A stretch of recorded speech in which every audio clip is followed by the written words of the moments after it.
So again, chapter 11 is really everything about controlling microbial growth out in the environment, things we do up in our lab, and then chapter 12 we'll talk about on Tuesday, different antibiotics, how they all work, what's happening with overuse of antibiotics. So in chapter 11 we're going to talk some terms when we're talking about different types of disinfectants. What are some considerations on choosing which method do we use? And then we break down control of microbial growth into physical methods and chemical methods. There are chemicals like bleach, which is different than physical methods like incinerating or autoclaving. So a couple terms, and no, I'm not going to hold you responsible, and it's open note anyways, for the eval. A couple terms I just want to point out because you hear these terms a lot and there are differences between them. Anything that talks about, sterilization versus sanitization, or sanitization, it's like a horrible, sanitize. Sterilization really means it does kill everything, like endospores, those hard to kill bacteria. It kills everything. If something is sterile, there is nothing growing whatsoever. And ultimately, that's what we want to do in our lab. Real life, it's hard to get there because it does take some really strong disinfectants to really sterilize something. And honestly, sometimes we just don't need to kill everything to try to stay as healthy as we need to. Instead, a lot of the term that you hear most often is sanitize. And sanitize means it kills most bacteria. And I hear this word all the time and everyone always thinks, oh, I sanitized it. I killed everything. It's like, no, you didn't. Sanitize really means you killed most organisms, but it doesn't mean you killed everything. And so a lot of times the ultimate goal of places is I want to sanitize. Example, we sanitize things in restaurants. We use water to sanitize. We wiped it down. We sanitized it. It doesn't mean you killed everything. The idea is, again, you're hopefully killing most of the pathogenic bacteria, hopefully, but it doesn't mean you killed everything. So it's like just knowing those couple differences in those words. Same thing, disinfect kills most organisms. If you disinfect something, you're like, I disinfected it. Doesn't mean you killed everything. It's kind of the same type of definition as sanitize, except sanitize is usually used a little more broadly out in the, kind of as you go about day-to-day life. Disinfect is usually used more medical term-wise, but again, it doesn't mean you killed everything. If something's disinfected, there could still possibly be things growing. So those are just a couple of the terms that you hear and you will hear as you listen to commercials and things like that. You're like, it disinfected, didn't kill everything. And I'm like, we sanitized it, didn't kill everything. But the job is to kill most bacteria. So, the big question is, how do we kill microorganisms? There are different ways to kill microorganisms. Two of the biggest kind of groups of how to kill them is we're going to alter their outer cell wall or membrane. So we're going to use disinfectants, we're going to use antibiotics, we can use different ways that we can damage kind of their outer protective shell. Again, that cell wall gives it strength, gives it structure. The cell membrane helps regulate what things go in and out, and if you damage those, things get out that shouldn't get out, things get in that shouldn't get in. If you damage a cell wall, just like if you damage the wall of a building, the whole thing falls down. So we can target that outer membrane or the wall, or we can try to damage some proteins or nucleic acids like DNA. So anytime we damage a protein, it loses its shape, we denature it.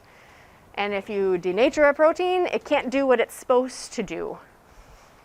And so enzymes that we talked about last time are proteins. If we damage those, it can't do what it needs to do. It can't do all those chemical processes. People walking by are going to annoy me. If you damage the DNA, it can't reproduce if it's got damaged DNA. It's a huge mutation.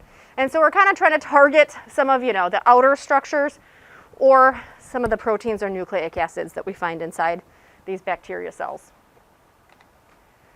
Now, how do we select the right antimicrobial agent? Which one should we grab, which one should we use, which one should we buy? Well, we like to have them, our ideal antimicrobial agent is cheap. We want things cheap. Businesses want things cheap. We want it to work really, really fast. I won't lie, there are some disinfectants, again, that doesn't mean they kill everything, that you have to spray on a surface and let it sit for 15 minutes. That's not usually something a restaurant would probably gravitate towards. It's like, here, I'm gonna spray it on a table, but no one can sit there for 15 minutes. You know, I'm like, so we want things that work real fast if we can. We want them stable, especially at room temperature. We want to be able to store these things on a shelf. They're gonna stay active. They're still gonna keep working even a year from now. They're not gonna explode, because some things could. We want them to be nice and stable and hang out. And we want them harmless to humans. We want them harmless to animals, and we want them harmless to objects. We don't want to spray some type of disinfectant all over an object and it literally dissolves the object. That wouldn't be good. We wouldn't want it to damage or cause issues with humans and animals. I mean, that's a whole lawsuit all in itself. So we want them harmful to the organisms, but not to anything else. That's our ideal agent, you know, our perfect world. Now, some factors that we try to consider before we grab whatever agent that we want to use is what site, what are we actually disinfecting? Are you disinfecting something that's metal? Are you disinfecting something that an animal or some other type of person is going to touch? Are we going to disinfect a metal that might rust? You know, I'm like, what is the site that we're going to be treating? And are there any environmental conditions that we need to know about? Are we disinfecting something outside today that we need to make sure we work with something that can handle and work at minus whatever degree temperature? Or are we disinfecting something that's going to be a room temperature? My temperature changes can affect how well a disinfectant works. If there's any pH differences in the environment or surfaces or whatever it is that you're going to use, we have to take that into consideration. Different disinfectants work at different pHs as well.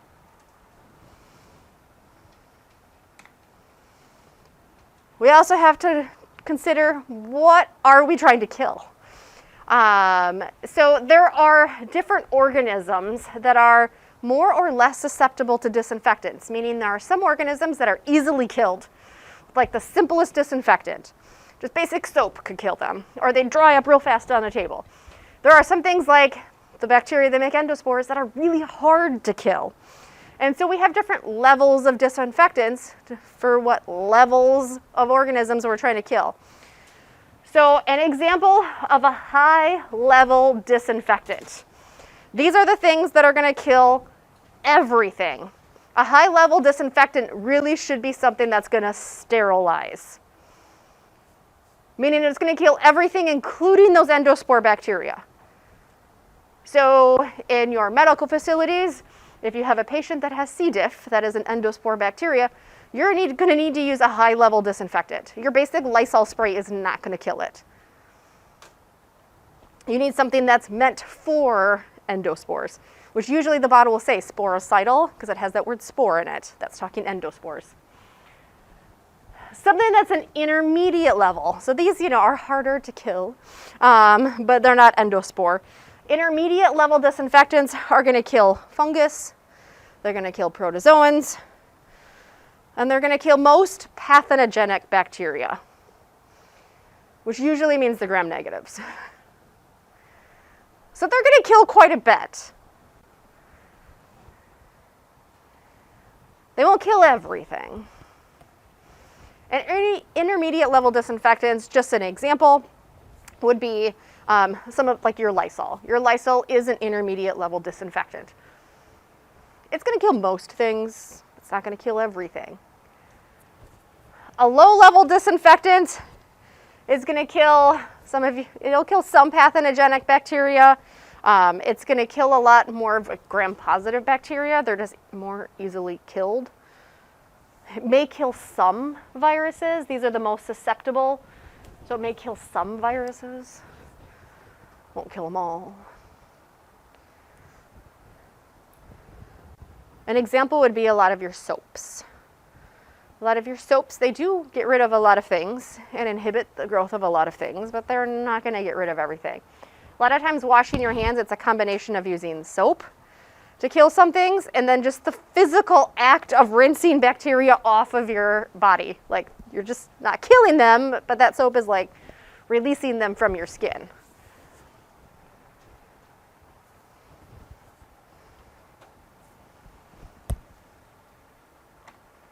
Oh, here's my little arrows. Now, as I said before, we do group our types of microbial growth into physical methods. We're going to physically kill them, and then chemical methods. You know, what chemicals can we spray or use on different surfaces or areas to kill microbes? So, physical methods. We can use heat to kill organisms. Now, why do we use heat? Well, the effects of the high heat. When you heat up a protein, it will denature a protein. It's the same exact thing happens when you cook an egg. You denatured all the proteins. The cell membrane of a bacteria is made up of a lipid. If you heat a lipid, it softens it, so it's really damaging that outer cell membrane. So we can add heat to organisms to kill them. Now we do group heat and heat-related methods into two groups, moist heat and dry heat. So if you don't like the word moist, you're going to hate today's lecture because I use the word moist a lot. So again, moist heat, it's using heat, anything with a little bit of water or moisture involved in it, which is more actually effective than dry heat. So one example of moist heat is boiling. It's heat and water, moist heat. Now boiling does not kill everything. Again, before we even knew about bacteria, they did know that boiling, was what was used in hospital settings. And it does kill a lot, but it's not going to kill everything. Some of the things that it will kill is it will kill most bacteria.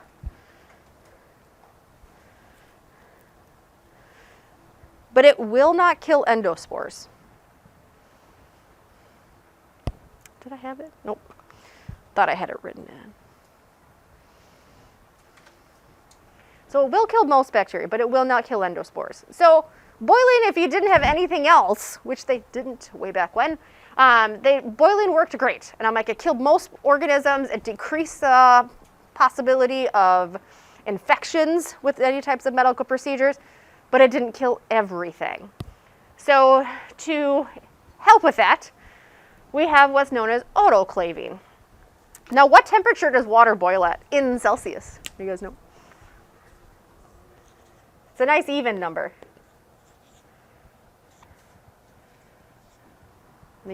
100.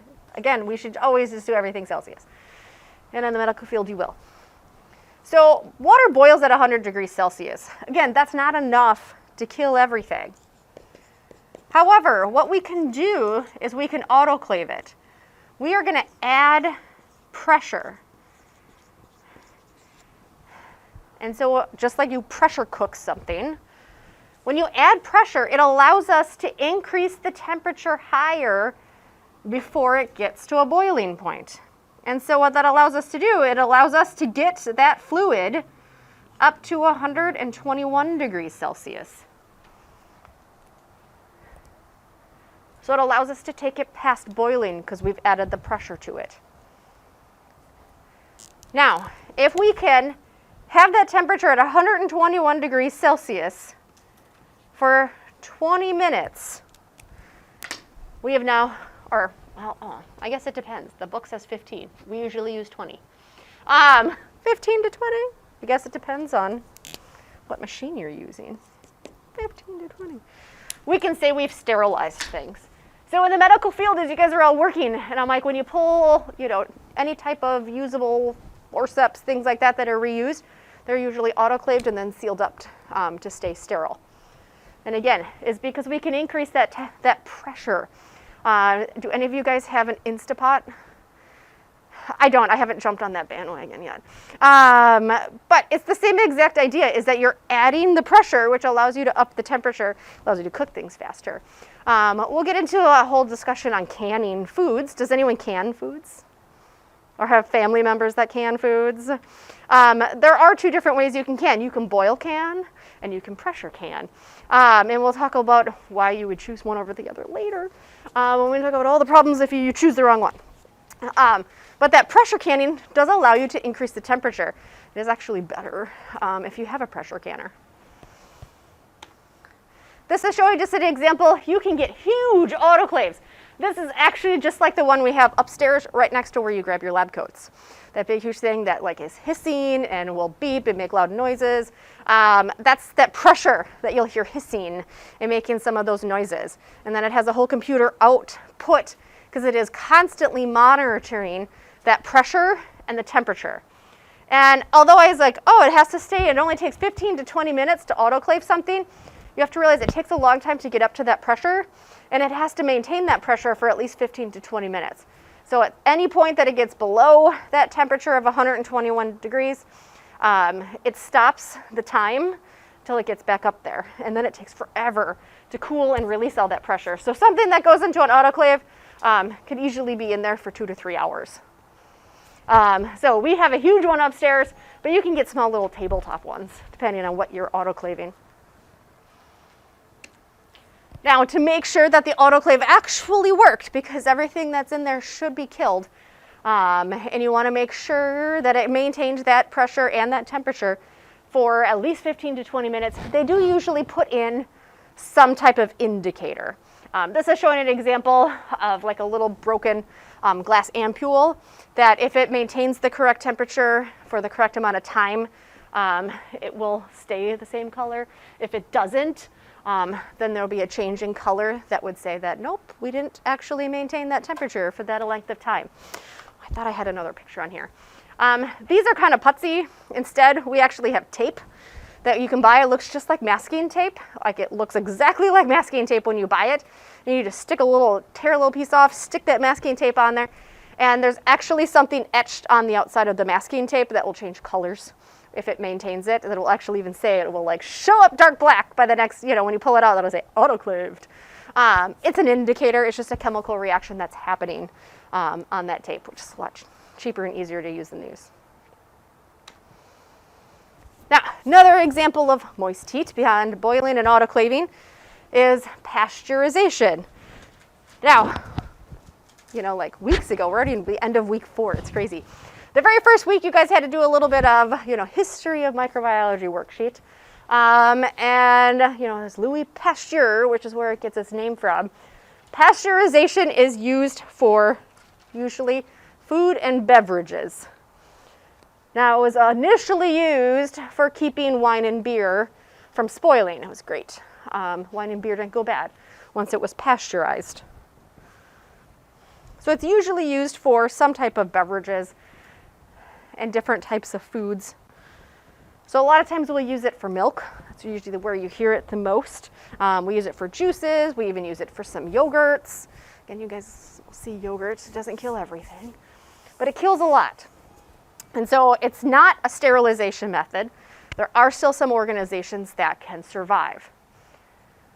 However, we've taken pasteurization. Again, your milk is pasteurized. Most organisms are killed. However, milk itself, even when refrigerated, and refrigeration's a whole nother method too, can still survive. This is why milk has a shelf life of usually about a week or 2 weeks. There easily are microbes still in your milk. So there are things we can do though, is we can take pasteurization and we can up it. And it's called ultra high temperature sterilization. It is pasteurization on steroids. Again, pasteurization, it does not get to a temperature that it's going to kill everything. If you boil milk, it will, if you get milk at a certain temperature for long enough for it to slowly warm up to boiling, there's protein in your milk. And that high temperature changes the proteins, which means boiled milk will not taste the exact same as cold milk. And we don't always want that. That's why we don't boil our milk to pasteurize it. We don't get up to that temperature for that slow. But we have methods that we can get that milk up to 140 degrees Celsius, and we can do it very, very quickly. It's huge machines that do it, to get it up to 140 degrees Celsius for just 1 to 3 seconds. that temperature is higher than autoclaving. So it is under an extremely high pressure, and it's almost like a flash boil. And as long as it can get up to that temperature for that short amount of time, it's not a long enough time to change the proteins all that much. So milk stays more tasting like your normal milk you're used to. And you can actually store milk at room temperature. Have you guys ever bought or used milk that's bought right off the shelf? Not in a refrigerator? And you're like, oh my God, I would never. It's super common, not always here, but in other parts of the world. There are parts of the world that they don't have refrigerators in their houses, which means even once you open the milk, they can't refrigerate it. And so they have to buy something that can be stored on the shelves. Granted, once you open these, you expose them to possible microorganisms, and refrigerating is best. But you can buy room temperature milk at the store. If you go to the grocery store, look around for it. It's like usually it's in like little tiny containers, a little almost like a cardboardy type container. But you can buy milk right off the shelf. Again, it's not common around here because everyone's like, oh yeah, it's so gross. If you didn't have a choice, it's what you could buy. I thought I had a picture. I gotta find some. I know I've got different pictures. I must have it on a different PowerPoint. I think I had a picture of ones that you could buy right at Woodman's on the shelf. Now we're gonna switch away from moist heat, because I just used the word one more time, and switch to dry heat. So we use dry heat on materials that can't get wet. An example is a lot of metal utensils. If you get metal utensils wet, what can happen to them over time? They'll start to rust. And so even if we needed to disinfect certain like powders, things like that, we can't use moist heat. But you can use dry heat. Now, dry heat is not as effective as moist heat. And so to make it as effective, it requires a higher temperature for a longer period of time. A temperature of 100 degrees Celsius without that water as well is not going to kill as much. And so one of the easiest ways we can use dry heat is incineration. This is why you guys use this in the lab upstairs. And I'm like, that is an extremely high temperature. I know it's written up there somewhere too, but I think it is like 1,500 degrees those things can get up to. Higher temperature than 100. And I'm like, it's not usually for a longer time, only because ours are so high in temperature. But if you had them at a lower temperature, it would require a longer time at temperatures. They're just not effective as moist heat. Some other physical methods, flipping away from heat and flipping the other direction, is refrigeration. Now, refrigeration and even freezing will not kill bacteria. It will just slow their growth. So if you put foods and things in the freezer and you're like, this'll kill them, it won't. I mean, a long enough time it may kill some, but it's not going to make your food not have bacteria in it. So all it does is when you decrease the temperature, that lower temperature just decreases all of their chemical reactions. It decreases their growth. It decreases their reproduction. It doesn't stop it. It is why we have a refrigerator in our lab, because we can pull those plates right out of the incubator. We can put them in the refrigerator, and your bacteria are still alive. And I'm like, we've just slowed their growth that they're not really doing a whole lot of just hanging out. Now we could freeze our bacteria as well, and there are two methods to freeze it, and they have their differences depending on what you want to do. We can slowly freeze things, and we can do quick freezes as well. Kind of depends on whether you want to just keep the bacteria alive, for further use, or whether you want to more kill them. Slower freezing, so even just putting it in your freezer at home, it takes a while for it to slowly cool down. You think about how long it takes for ice to form in your freezer. When you slowly freeze things, it gives water enough time to form ice crystals, which means if there's water inside your bacteria, and there is, it could form ice crystals inside your bacteria, which could damage the bacteria to kill it. And so, not all of them. Again, freezing will not kill bacteria, but it will kill more of them. And so putting bacteria in a freezer like you have at home that is freezing temperature, but it's really not that cold, is more likely to kill some of the bacteria just because of the ice crystals that can form. Quick freezing is when you use an even colder temperature, which means the water doesn't have as long of a time to form ice crystals. The bacteria will survive for use. And this is what we do up on our lab. Again, the bacteria we work with this semester that Arlene makes, these bacteria are kept in freezers until we need them, which means we want to keep them alive. And so we actually have a minus 80 degrees Celsius freezer upstairs. It has to be this low because it allows those bacteria to quickly freeze without those ice crystals forming, and it doesn't kill the bacteria. So we can use them, we can grow them, we can study them later on. So it kind of depends on, what are you trying to do? Do you want the bacteria to more die, or do you want to keep them alive like we do upstairs? Desiccation just means you are drying them out. And it's one of the easiest ways to kill a lot or inhibit a lot of bacteria growth. Bacteria are not going to thrive on this table up here. It's dry. That doesn't mean there aren't some bacteria hanging out for a little while. But if I walked away, and I'm like, unless they're endospore, I'm like, they're not going to survive pretty much for 24 hours or longer. Removing water stops bacteria from growing. If it can make an endospore, it will go into an endospore state, but not all bacteria can do that. It is one of the ways, before we knew bacteria, on how we preserved meats. We dried them out. It's kind of like the beef jerky. We realized if we removed all the water, that meat stays good a lot longer because bacteria need water for survival. This is even why, an apple, it's going to go bad after, a few weeks. But if you dry an apple in like a dehydrator, you have little apple slices, that lasts a lot longer. Lyophilization is the word for freeze drying it. So you're removing water and freezing it. If you remove the water before freezing it, you reduce the chance of any ice crystals from forming it. And it's how usually like the CDC will maintain organisms by freeze drying them. Just we've got stall cultures. They last a really long time. So it's not killing them, it's just removing the water, which you can rehydrate them later, and it's not damaging them because they don't have the water to form ice crystals. We don't do that upstairs though. Another way to inhibit growth is to remove them through some type of filtration method.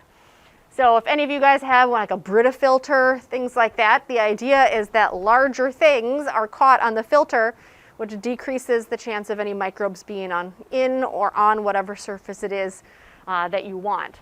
So hopefully the filter is going to have holes in it to allow a fluid to go through, but not large enough that bacteria can go through. Viruses will always be able to go through those kind of filters though. Even some bacteria are very small and can go through some of those filters. The idea is that you're just trying to remove those bacteria from that fluid. Or if we don't even need filters for fluids, if you want to remove filters from the air. We do have air filters. A lot of times your air conditioners, your furnaces have air filters on them. The idea is that removes some microorganisms, not all, removes them from the air. It traps them. Some filters are better than the other. When you start to see the word HEPA filter, there are usually, the filters themselves have charge. It's almost like a charged filter. And then smaller organisms are attracted to those charges and they stick, which means it removes it more from the air. Our hoods, we have a couple hoods upstairs in our lab. Usually Arlene uses the one in her stockroom. But they do have HEPA filters in there. So any air that's anywhere near where we're working with microorganisms, that air goes through a HEPA filter to decrease the possibility of microbes landing on anything she's working with.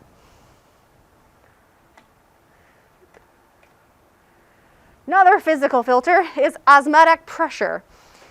And this does work a little bit with, not quite desiccation, but kind of along those same lines.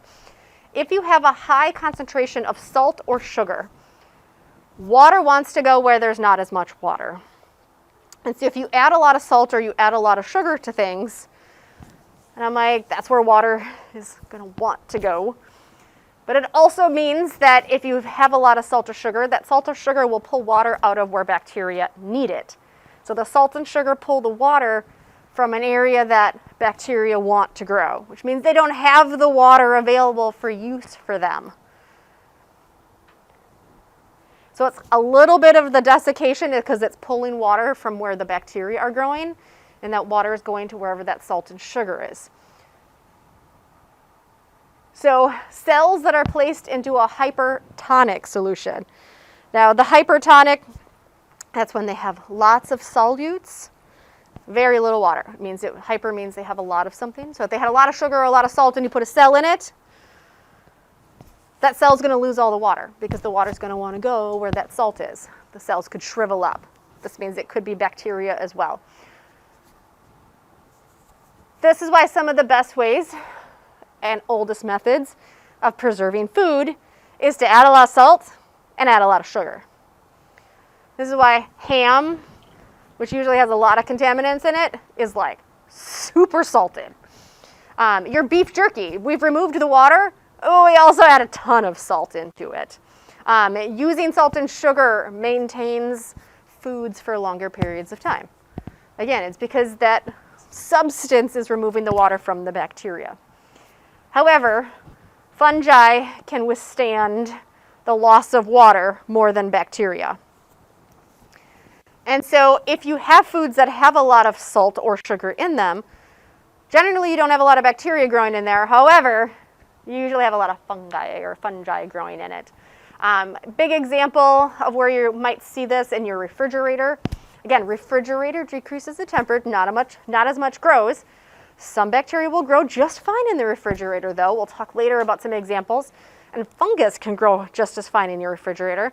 But if you had like a bowl or a container of jelly, so in the refrigerator, jelly's got a lot of sugar in it. That's going to inhibit bacteria growth. Because it's in a refrigerator, it's going to inhibit bacterial growth. However, fungus will grow.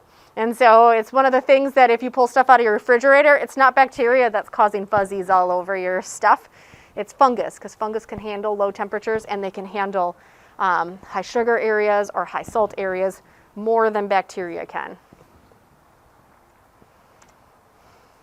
Oh, there's my shriveling cell. Another physical method that we can use to stop bacterial growth is using radiation.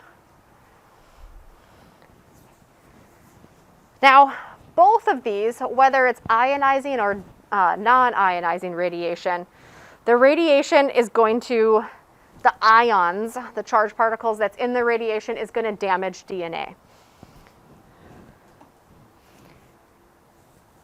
But we do group the types of radiation into ionizing and non-ionizing. Ionizing, the wavelengths are shorter and it is more likely to be able to penetrate into the surface of something, like so inside. They're just smaller wavelengths. They can get inside of molecules or substances better. Non-ionizing radiation, their wavelengths are greater, and they're used for disinfecting surfaces because those ions cannot penetrate, inside of something. The most common example of a non-ionizing radiation that's used all the time is UV light. UV light is used to sterilize surfaces. If you ever walk into Walmart and buy the carts, you'll look now, even above the carts, they actually have a UV light that hangs out by the carts. The idea is it sterilizes the surfaces of the carts. Although you can have wipes now and wipe those. That was added with COVID. But otherwise, UV light is great at sterilizing surfaces, but UV light is not going to penetrate inside of something. Now, most common types we use radiation for sterilizing other than UV light to sterilize surfaces. They use radiation quite often with different foods. Radiation, because they can kill microorganisms without damaging the inside structure of the food itself. If we use some non-ionizing radiation on fruits and vegetables, This is showing raspberries that were exposed to radiation after 5 days. This is showing what happens to them if they weren't exposed to radiation. So we do actually shoot some UV light and radiation at different foods because it's going to kill all the bacteria and even some of the fungi that would normally break those foods down. So your foods last longer. If you never realize that they do that to your food, they do.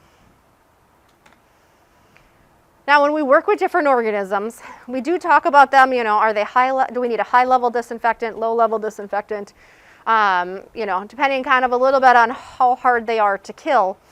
But we also group our organisms, not just on how hard they are to kill, but we group organisms we work with in the lab or in medical facilities, kind of how likely are they to cause disease. And so we'll talk about which ones we work with. Thought I had another picture. There we go. We group organisms into biosafety levels. So a biosafety level organism 1 does not cause disease in a healthy human, which means it's not going to cause disease in you guys. I'm under the assumption you guys all have healthy working immune systems. If you don't, let me know, because we should probably work on a few things in lab. But you guys all have healthy immune systems. You're not immunocompromised. And so these are organisms that would not affect you. So even things, when we talk about, if something's sanitized, well, we've killed a lot of organisms, but it didn't kill everything, but hopefully those other things that it didn't kill, you're healthy, it's not going to cause you any issues whatsoever. Almost all of the organisms we work with up in our lab are a biosafety level number 1. You guys are all healthy and they're not going to cause any issues whatsoever. I put an asterisk because we do work with a couple organisms that are in our lab that are called biosafety level number 1, which means they're moderately hazardous, which means they could cause disease in a healthy individual. Now, none of the ones we work with in our lab that could cause disease are going to kill you, even, especially if you're all healthy. But an example of something that would be considered a biosafety level number 2, we do work with the bacteria that causes strep throat. Even if you're healthy, you can get strep throat. And so we work with that bacteria. It's not going to kill you, but you could get strep if you licked the plate, which you're not going to do. So we do work with a couple organisms that are in that group. Biosafety level number 3, these are organisms that will always cause disease, even in the healthiest individual. I don't work with any of these guys. Examples, I want to say like C. diff, but honestly, I'm like, that usually you have to have another issue going on as well. It's going to cause disease even in the healthiest individual. We don't work with them. And biosafety level number 4, not only will they affect anyone, doesn't matter their immune system status, they will cause severe and or fatal diseases. An example, I had a picture, there we go. Ebola, which we'll talk about when we talk about viruses, is a biosafety level number 4. That if you're working with something at that level, I mean, you've got the full hazmat, you have no exposure to oxygen so that you can't possibly breathe anything in. You've got your own oxygen supply because this is an organism that will cause disease, even in the healthiest individual. It's a very severe disease, if not fatal. So, no, we would never work with anything like that. Now, we're going to flip it from physical methods of killing to chemical methods of killing. So we're going to add some type of chemical. Now, things that they can affect.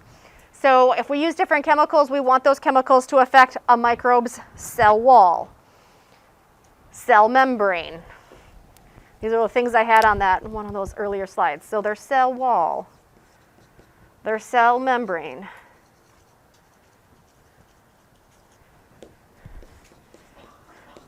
We could have chemicals that work on proteins. Or DNA, and I got to put in there, some organisms have RNA, or their RNA, their nucleic acids. So different chemicals target different areas.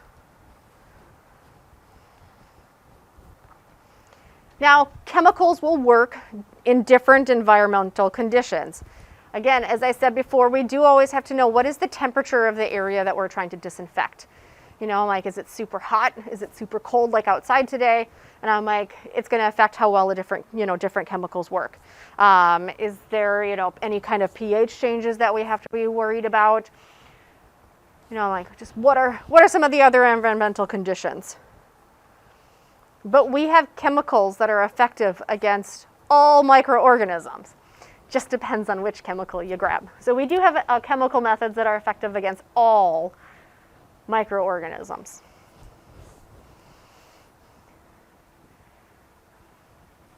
This is when we didn't have lecture. Ignore my last little thing. We're going to go over it, but I'm going to do a review. I know most of you guys are going into nursing. Not all, but most of you guys are going into nursing. So I know you're going to have to take a pharmacology class. Here is hard because it's a lot of memorizing. And I'm like, and a lot of the chemicals are going to be talked about in there, and a lot of the antibiotics that we're going to go through on Tuesday are going to be on there. Which is why it's open note. You guys don't have to know them all yet. At some point you will. But some examples of different chemicals that we can use, and then a little bit on how do they work. So phenols and phenolics are intermediate to low level. So these are not going to be those high level disinfectants meant to kill everything. Their job is they denature proteins and they disrupt the cell membrane. That's how they kill their organisms. And they are commonly used in healthcare settings, in labs, and in homes. One of the most common example, Lysol. Again, it's not going to kill everything. It's not going to kill C. diff. But if you're not suspecting a patient has some, really hard to kill organism, they're quite cheap. They're easy to use. You spray down, wipe it down. And it kills most organisms.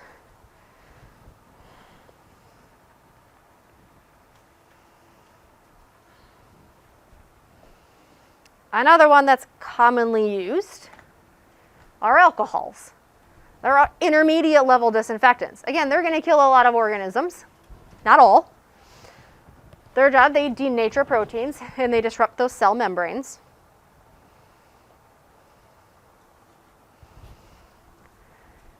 And they have done enough studies. Alcohol, even your basic hand sanitizer, is more effective than soap at removing or killing bacteria from your hands. So soap's job really is to help facilitate the removal of the bacteria. But the soap itself generally doesn't kill bacteria. That's what that alcohol's there for.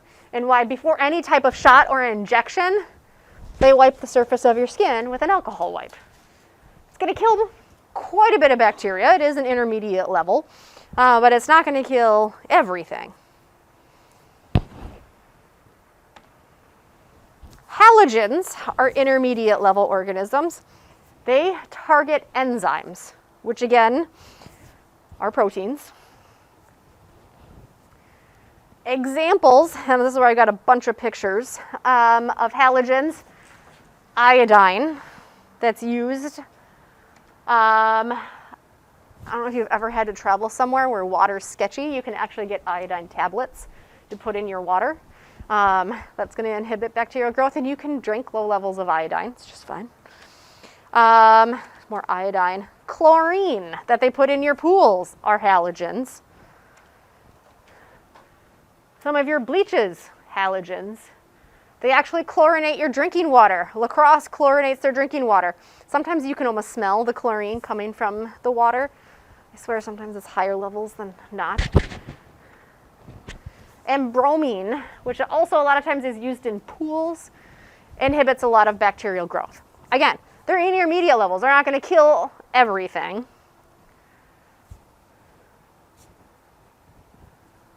And their job is just to target those enzymes. If bacteria don't have enzymes that can't do all their metabolic reactions, they're going to die.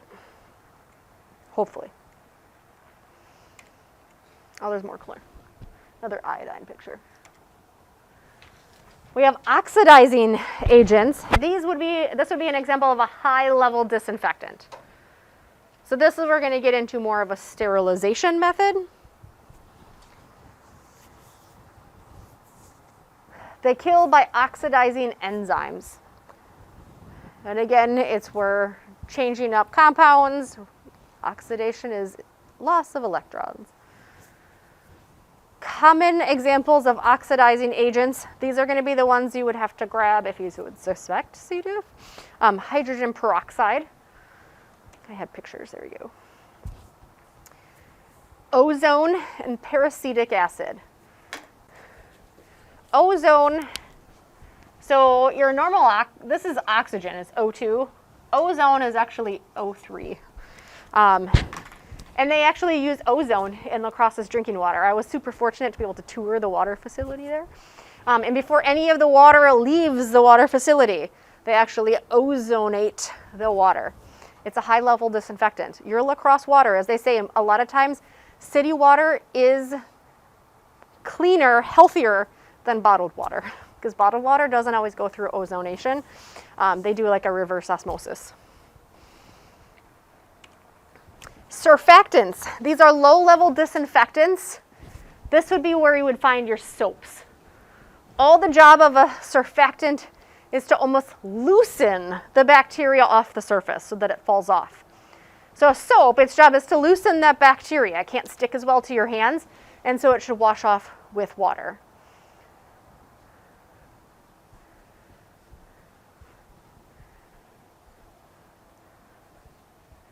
So they reduce surface tension. That's what allows things to stick to each other and stick to surfaces. And they are more likely to get washed off. But they're low level. So a lot of times what they do with different types of soaps and detergent is they will add something else into the soap, like some type of alcohol or some other type of disinfectant, so that it not only physically removes the organism, but it also has some type of bacterial killer in it. So it's all about reducing the membrane. They just can't stick to each other. They can't stick to surfaces, which means they're just going to fall off with the water. Heavy metals. Heavy metals inhibit bacteria, but they're a huge inhibitor of fungus. Again, fungus, you know, they're pretty resilient. They can grow in refrigerators. They can grow in different environments bacteria can't. And so we use heavy metal in different areas. Their job, denature proteins. Couple examples, silver nitrate, thimerosal, which, has anyone heard of thimerosal before? This was like a huge, thimerosal was in the early 90s, late 90s, when there was that one study that someone put out and said, vaccines cause autism because there's thimerosal in it, which is a heavy metal. They did use, in some of the initial vaccines, they did use thimerosal. Again, vaccines, we want those stored at room temperature. We want those easily stable. And we did have things that preserved the vaccine so that you wouldn't get bacteria or fungus growing in it. And so they're like, oh, no, because autism. One, he had no results that actually proved that. Actually, more people didn't get autism that got vaccinated than did. And they've removed thimerosal from vaccine like 20 years ago. So it's never an issue. They're like, it never caused it, but we'll remove it to make everyone happy. But I still will see, because I'm like, I'm always going to have at least, one or couple of anti-vaxxers. And they're still like, oh, thimerosal causes vaccines. Why would you get your kids vaccinated? There's thimerosal in it. Prove to me a vaccine that has thimerosal in it. 20 years ago, they removed it to make all those anti-vaxxers happy. And they still think it's in there. Again, don't always believe everything you read on the internet. Copper, this one even is showing gold, and silver will inhibit microbial growth and fungus. So there are certain areas or certain things that they do put heavy metals in to reduce growth, especially if they suspect fungus. Aldehydes usually means it's anything that's going to end in hide. These are high-level disinfectants. Their job really is to kill everything. Examples, glutaraldehyde, formaldehyde. Now I wrote on here formalin. Formaldehyde was used very commonly to preserve organisms. So you probably all had one of those science teachers at some point that had the jars of preserved organisms. Those are preserved in formaldehydes or in glutaraldehydes, and now formalin. And it's a high-level disinfectant. So those organisms, whatever is in those jars, they can sit on the shelf for 20, 30, 40, 50, 60 years. Nothing's going to break them down because they're in such a high-level disinfectant. Nothing's growing, which allows those organisms to be preserved in the fluid. They did eventually find out that formaldehyde caused cancer.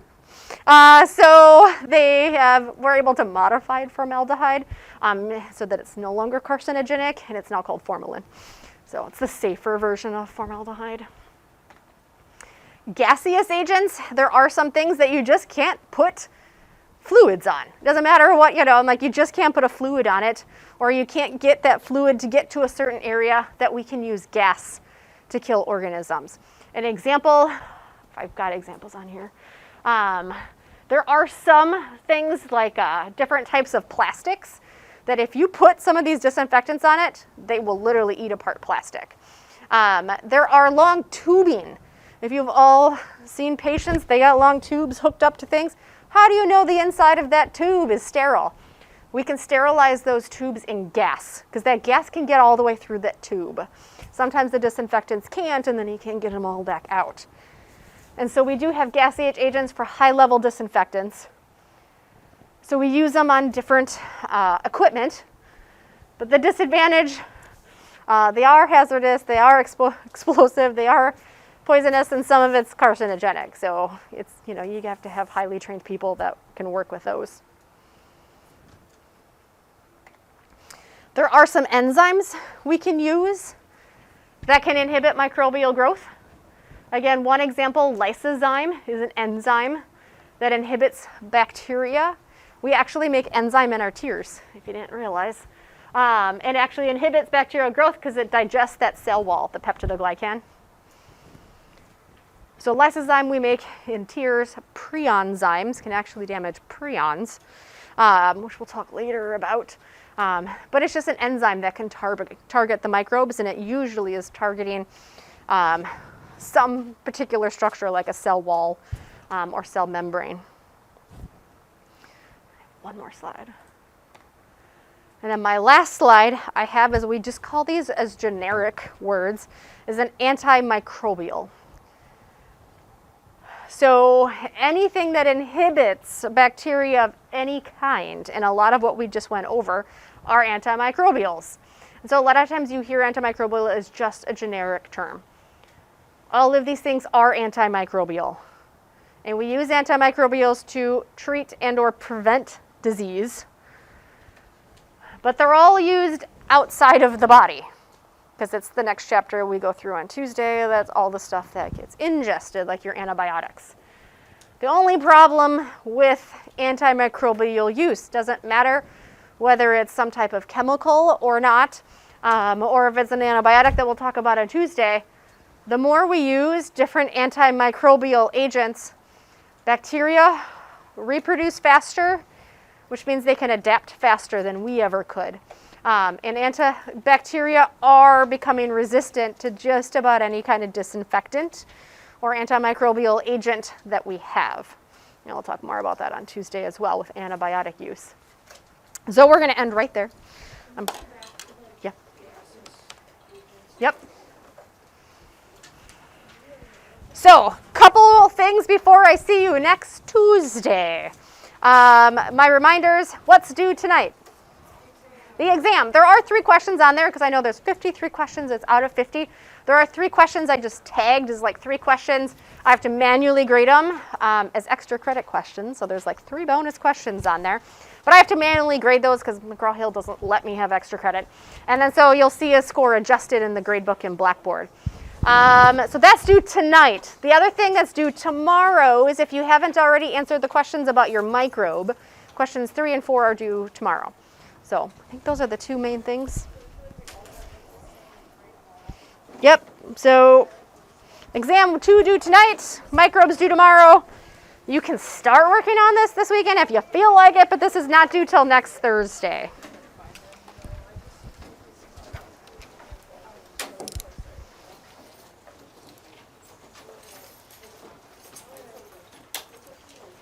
Where's my thing?